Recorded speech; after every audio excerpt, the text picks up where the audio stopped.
dealing with the Levushe HaNefesh, as the Alter Rebbe described them.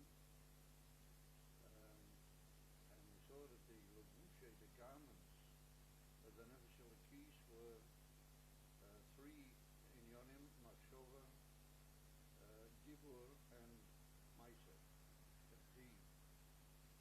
These being the Gimel Levushim Elu were the expression in the Nefesh Adam of the Tariag Mitzvahs HaTorah, the generality of the concept of the Torah, and the Torah in different expressions, in different ways in which contact is made with the Torah, either through keeping the mitzvahs or through studying and grasping the concept of the Torah, or speaking about it, speaking about in Yom Torah.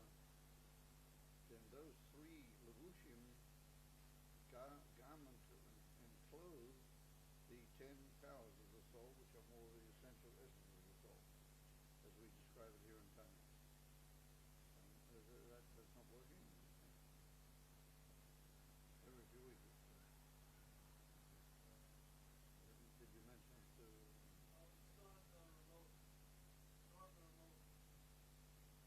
mentioned the first one that's over the other, what's his name, Nassim. And so we saw that those three levushim, garments, the 10 powers of the soul, and as far as we're concerned, the 10 powers of the soul are the essence of the Nefesh, but they are themselves unable, due to their roughness state and their state of being a expression, albeit by way of reduction, but an expression of the Chelik Halakha and the divinity of the divine soul. Therefore they need these garments in order to carry out the ultimate task of Hashem in making a Dira B'tach, making a dwelling place in the lowest of all worlds, and that is done through the mitzvahs and the study of the Torah. And the way to make contact with the mitzvahs and the study of the Torah in the real world, in the Olam HaGashmi, in the simple sense, that's through these three expressions of the Torah and the mitzvahs, how they engarment the soul of the Nefesh Elokis. And then we asked, we began on this Omid 16, with a kasha, a very deep kasha that the Alter Rebbe asked, and that was, we're going to say that these three levushim are from the Torah and mitzvahs, then the Torah and Hashem are all one, and we saw that the Torah was Chokmasa V'Tzainai. I feel will suggest that Chokmasa V'Tzainai are not absolutely him, but we saw that the Rambam said that they virtually are, for purposes of truth, they actually are. Hu v'Chokmasa Echad, we brought in the Shem of the Rambam. So the question is, how can the unlimited Eibusher, and the Eibusher is unlimited in all possible sense, how can he be one with all these detailed aspects of the Torah, how they express themselves in the three garments of the soul, Machshava, Dibur, Maisa, which are limited in the most ultimate form of smallness and limitation for the fragile and finite Adam as he finds himself in this world. So how do the two come together? How can the highest unlimited being like the Eibusher, how can he be united, and how can he be one thing? And how is it possible to say that our Machshava Dibur Maisa, when they're busy with Torah, absolutely unite with HaKadosh Baruch Hu, and to a certain extent are an expression of him, Kipshutei, right? And make a dira for him in the lowest world. How is that possible to say? And we went on to bring psukim indicating the on all sorts of different levels and from different viewpoints, the absolute unlimitedness and difference between the divine and the human frail sphere, or we might call the finite human sphere, and the Eibishter, how he is the Atzmusai. And so how is that possible? And so we began where the Alter Rebbe brought a Gemara, which appears in Masechta Megillah right near the end of the Masechta, and the Gemara says that B'mokim Shato Moitzei An V'Nasusai Shal HaKadosh Baruch Hu Shom Ata Moitzei. I'm sorry. B'mokim Shata Moitzei Gedulosai Shal HaKadosh Baruch Hu. In the place where you find the greatness of the Eibishter, Shom Ata Moitzei An V'Nasusai. Well, that's where you find his, as it were, humbleness or his cast downness. Now, that's a very remarkable statement on the part of the Gemara. The Gemaras as we have them, and the prints of the Gemaras which we generally use, it's not written the word Gedulasa Shal HaKadosh Baruch Hu, but it's written Gedulasa. The what you might call the power and the strength of HaKadosh Baruch Hu. Wherever you find his Gevura, then you find also simplicity and humbleness and cast down. And so serious as the Gemara find that to say, it states that that principle occurs in the Nevi'im, in the Torah, in the Nevi'im and in the Kesuvim. And it brings psukim from the Torah and from the Nevi'im and from the holy writings to show that throughout the Tanakh is to be found the principle of the Mokim Shato Moitzei Gevurasei Shal HaKadosh Baruch Hu Moitzei An V'Nasusei. However, if we look carefully there in the Gemara, we notice the Kavanah over there in simple terms is to say that even though the Eibishter is once again incomparably different than humanity, incomparably his Gevura and his power are unlimited, which means, he's to be connected with the idea of unlimited strength and severity of strength and ability to conquer and crush anything he would want. Nonetheless, we see that Hashem Davka unites himself and finds himself very comfortable and prefers to be, as it were, to use an expression, with the simple, humble, cast-down people, like poor people and people who are unable to look after themselves for whatever reason.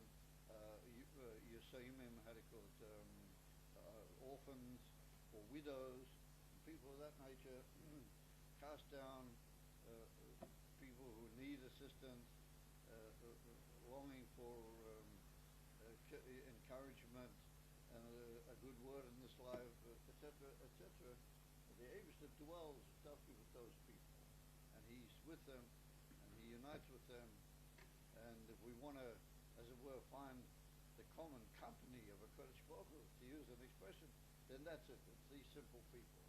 And the Gemara says that Inyan Zeh Mushulash, who it's been three times made up, it's been made into a threesome. It's there in the Torah, it's there in the Nevi'im, and it's there in the Kesuvim. However, the Alter Rebbe had another girsa, another text of the Gemara which occurs in the Yalkut, the Yalkut Shemoini, which is a very early likut and gathering together of all the homiletic statements of the Gemara and putting them into a sefer. Very similar to our Ein Yankiv in some ways, but that type of principle, much bigger than the Ein Yankiv, is that's called the Yalkut Shemoini. There, the girsa is B'mokim Shata Moitzei Gedulasei, the greatness of the Eibishter, not Gevura, but greatness. Shom Ata Moitzei An V'Nasusei. And for purposes of his argument here, the Alter Rebbe prefers to quote that particular girsa rather than the girsa that we have, Gevura, which would tend to indicate that Hashem, when the Alter Rebbe, when he sees that statement in a place where you find the unbelievable greatness of Hashem, that's where you find this cast down, this modestness, this ability to be, as it were, in inverted commas, very small and very reduced. The Alter Rebbe saw that as a a hint at the principle, what he's trying to get across here by way of answer to the question. How can Hashem be one, the unlimitedness of Hashem? How can he be one with the fineness of the Torah and the levushia of the nefesh that come from the Torah? So he answers that it's like it's a one-way package deal. In other words, it's only going in one direction, and yet everything is there. What do I mean by that? That the Eibishter literally has his cake and eats it too, kaviyachol, as it were. That means to say that the Eibishter becomes cast down, and he becomes united with the finite, and at the same time he doesn't change. He doesn't alter. In other words, he does, but he doesn't. In other words, he gets what he wants, but he still remains what he is. And therefore, the expression is, Bamakom, in that place that you find, meaning in the same and the very essential moment or point that HaKadosh Baruch Hu is great in his unbelievable greatness. At that very same moment, and that same spot, and that same, as it were, inyan, he's also finite to the extent of all the dinim of the Torah and all the inyanim of the Torah which can unite with the machshava dibur u'maisa of the finite, fragile Adam down here in the world. It's all one and the same thing, which means that Hashem and this concept of the tzimtzum have to be very carefully put together. It doesn't mean that Hashem, chas v'sholom, limits himself. What it means is that he limits in such a way that he stays what he is, but at the same time he's limited for the purpose of the receiver. In other words, those who are going to learn the Torah and understand the Torah, he made it in such a way that there's a tremendous reduction for their sake, although he remains what he is. It doesn't really affect him. And therefore the two of them are true at the moment or at the place where he's doing that, he's also that, or the other way around. At the moment he's being that, he's also that, which means that the tzimtzum is a very profound concept, meaning that Hashem did make it possible for humans in some way to grasp him and be united with him through these levushim in the full sense of what he actually is, in the full sense of being Gdulatzei Shel HaKadosh Baruch Hu, the very essence of Hashem's greatness, and you are able to unite two together. That's what you might call the, in inverted commas, orthodox way that we would understand this point. And for sure there's a certain trace of that in there. But we may even go a step further, and we could say that when it comes to the Indian of the Torah, based on our module what the Elder is going to bring in a minute, it would appear that there's an even deeper idea than that. And that is that we find there's a famous remark brought down in the name of our sages. As far as I can tell, it's not a Gemara, and I don't know if it's in the Medrash Rabbah, but it does occur in certain Medrashei, Chazal. And that's the statement that says that the Eibusher was mitzamtzeim shchinosei bein shnei badei orei. The two things that had the staffs that carried the oren, when it was sitting in the base of English, those staffs were there. They weren't allowed to be taken away. So where did the Eibusher speak with Moshe Rabbeinu? He used to speak in between those two, from the literally the top of the Oren Kodesh, between the Badei Oren, and Moshe Rabbeinu used to hear the voice coming from there. So our sages say that Tzimtzem, Shechina, that Hashem reduced, as it were, his Shechina between the two Badei Oren, between the two carriers of the Oren, and Moshe Rabbeinu only, as pointed out by Rashi at the beginning of Sefer Vayikra, only the Eibusher heard it. I'm sorry, only Moshe Rabbeinu heard it, not anybody else heard this particular voice. So it's brought down in certain places and considers that the mashmos of that statement is that the Eibusher took his whole Shechina. Now, well, you might say that the word Shechina doesn't really mean the very essence of Hashem. But in certain places where that is used, it does appear as talking about the essence of Hashem. For who spoke with Moshe? Hashem spoke with him. So ultimately speaking, there's some sort of derech which leads us back to the very essence of Hashem here. We're talking about Hashem Mamish, B'atzmusai, in his very essence, and he literally stretched himself between the Shnei Badi Onan. And that means it's called Tzimtzem. That's the word of our sages. Tzimtzem was the same word that used here by the, which would imply a different sort of idea. Because if we say that first of all Hashem made something as were a little less than himself, if we suggest, for example, he made a luminescence only of himself, and then he reduced that, then there would be the implication that he didn't reduce himself, but he reduced the essence. Now that is in effect the case. In many places and in many inyonim, when I get to the Tzimtzum HaRishon, when I get to the Oilamas brought down on the Kisvei HaRizah, we do say that. But here we're talking about the Torah. It would appear from the mashal brought here by the Alter Rebbe that it's something different. And that is that the Eibishter literally took himself and pushed himself together in such a way that he would be able to appear between the Shnei Badi Onan.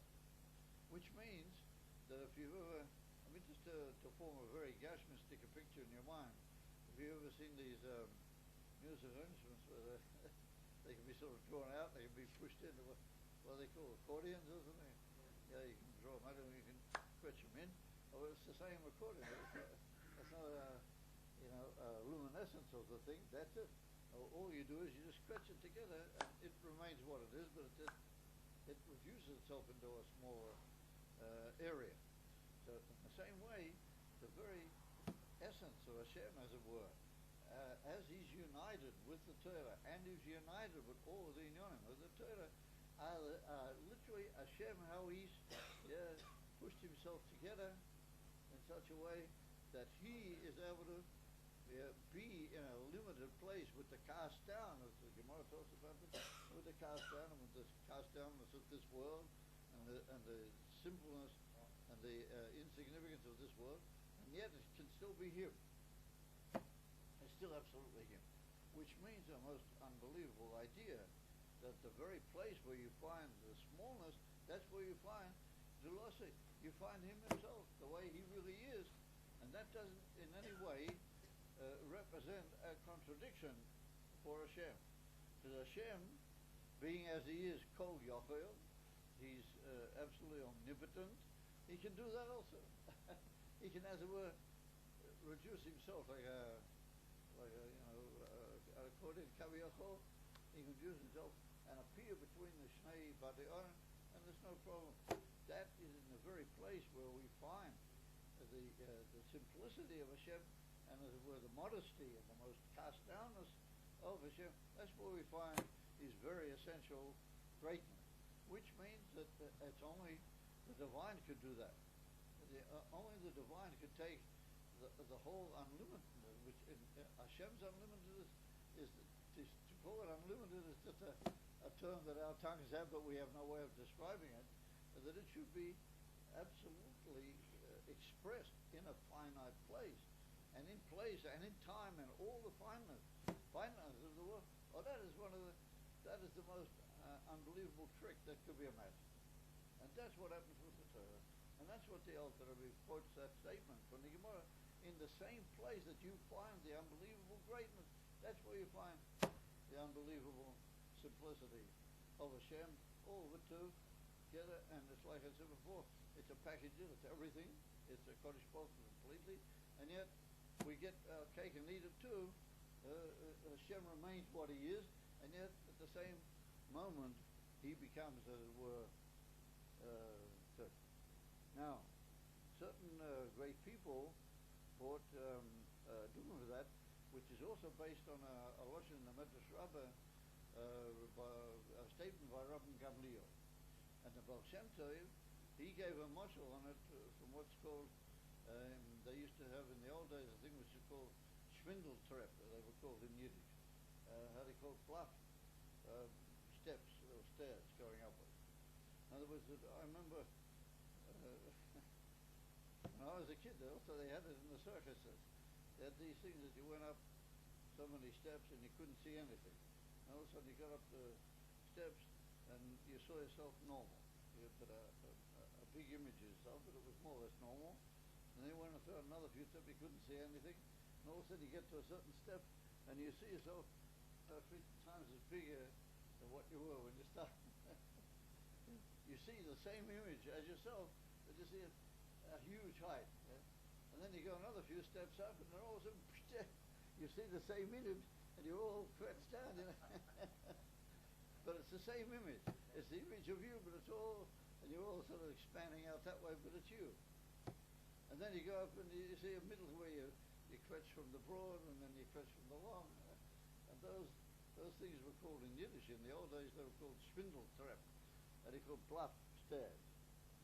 But it's a bluff, but it's not, because it's your image.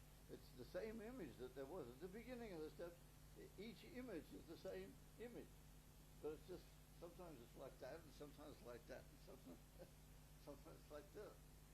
So that's Rabbi Gamliel says in the Medrash, when you look in a mirror, and there's certain mirrors that can change that's what he says. Certain mirrors can limit or pull out your image.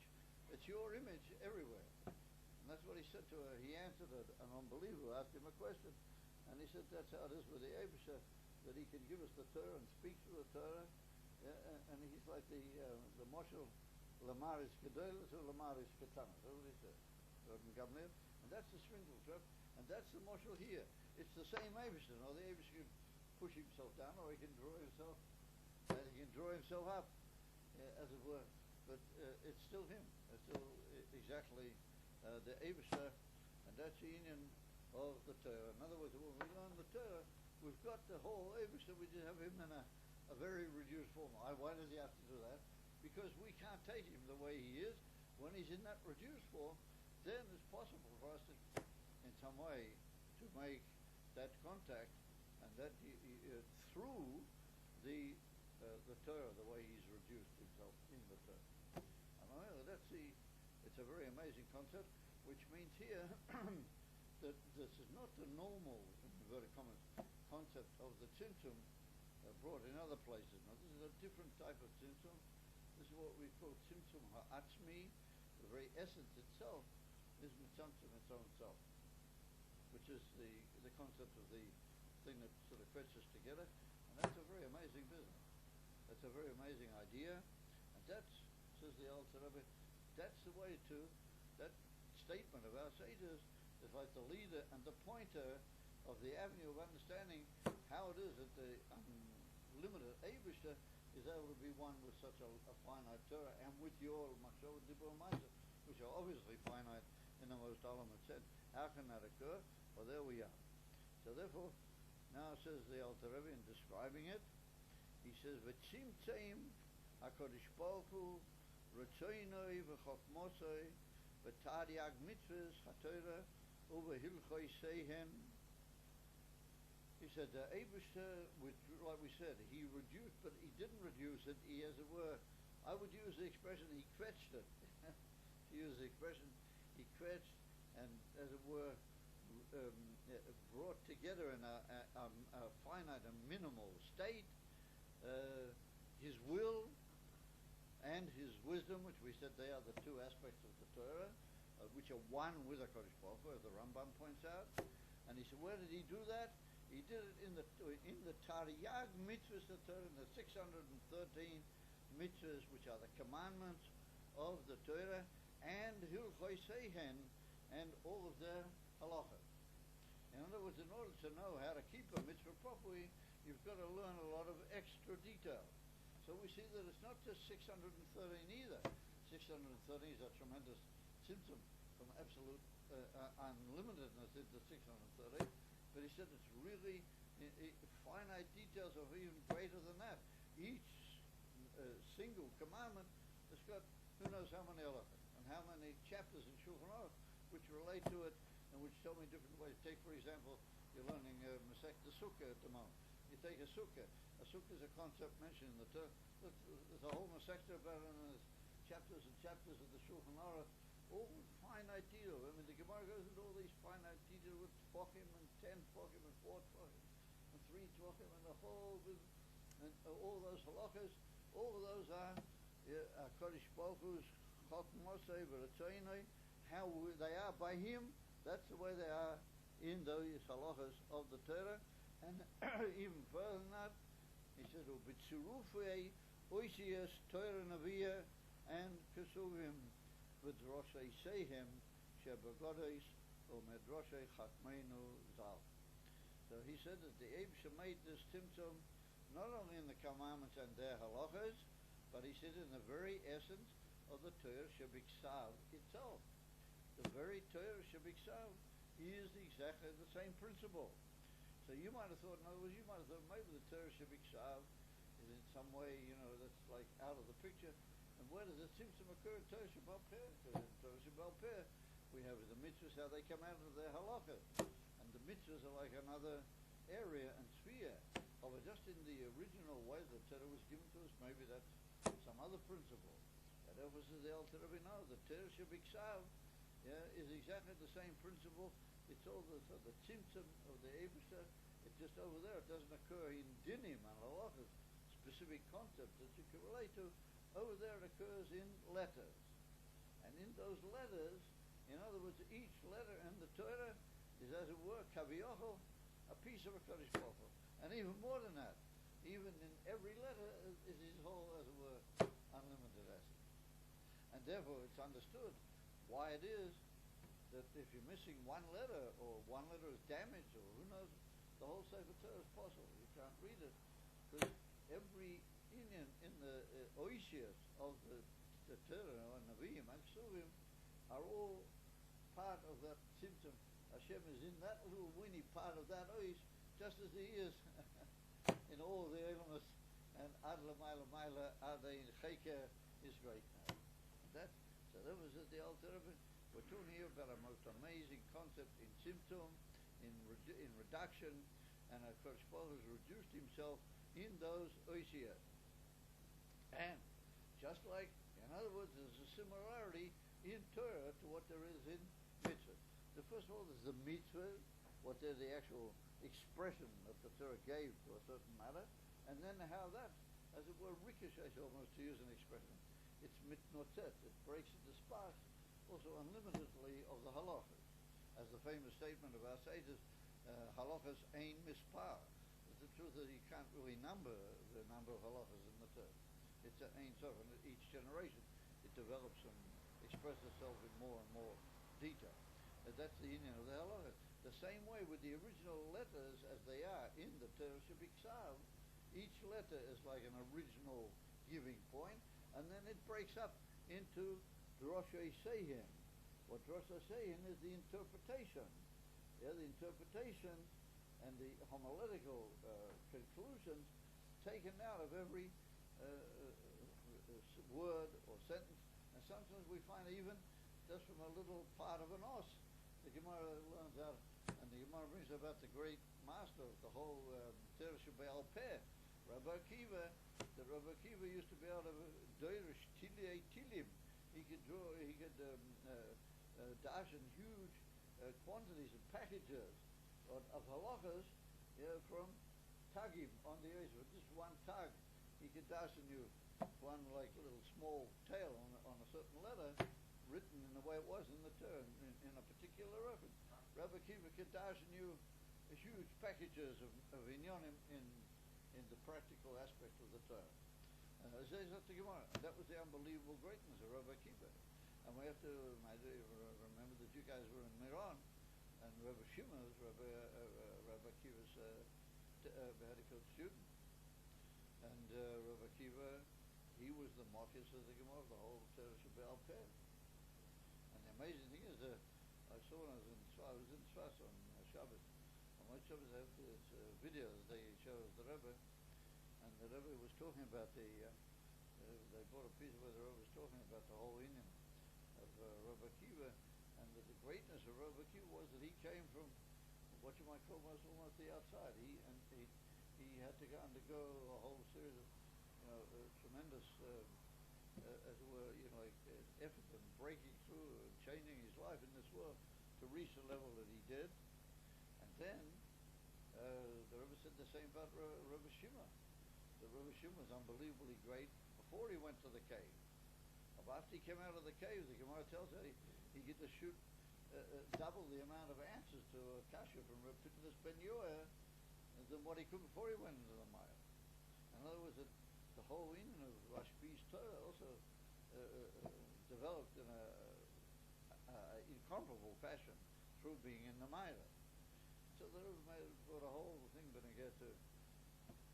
Golos and Geula and everything from that. But suffice it to say that we see that hidden in every small detail of the Torah Shebiksav, huge storehouses of study of the Torah which can be brought out, and they come from those places. But that tends to indicate just how much is really there in each of those letters, or part of the letters. How much of the unlimited. That's what he says. Drosh Yisayim is one, and they're also unlimited in the Agodes or Medrash. Agodes means the homiletical statements. Medrash is more like the interpretations of our sages. Yeah?